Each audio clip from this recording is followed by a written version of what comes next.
Hello દોસ્તો, ભારત દેશના 76 Republic ડેની આપ દરેક લોકોને હાર્દિક શુભકામના. માધવપટ્ટી વિલેજ કે જે જોનપુર ડિસ્ટ્રિક્ટ ઉત્તર પ્રદેશમાં આવેલું છે તેમાં ફક્ત 75 ઘર જ છે, પરંતુ આ 75 માંથી 47% જે છે એ આઈએએસ અને આઈપીએસ અધિકારી બન્યા. ફક્ત એટલું જ નહીં, આના સિવાય અમુક લોકો વર્લ્ડ બેંક તો અમુક ઈસરો સુધી સંસ્થામાં પહોંચ્યા. આનું કારણ શું?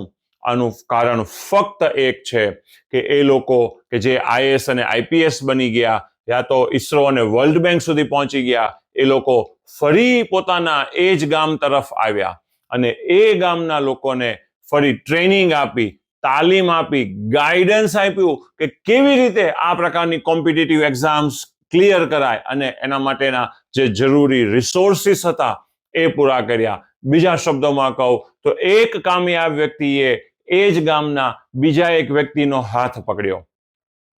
આવો દોસ્તો, આપણે પણ આ રિપબ્લિક ડે જે સેલિબ્રેટ કરી રહ્યા છે એમાં જો અગર આપણી સૌથી મહત્વની ફરજ હોય તો એ છે કે એક ભારતીય એટલીસ્ટ એક વ્યક્તિનો હાથ પકડે અને એને આગળ લઈ જાય, એને પ્રોગ્રેસ કરાવડાવે, એને જરૂરી ગાઈડન્સ આપે.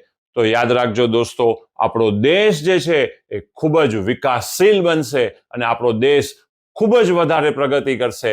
અને બુઝુર્ગોએ પણ કહ્યું છે કે એકતામાં જ અખંડતા છે. Thank you very much.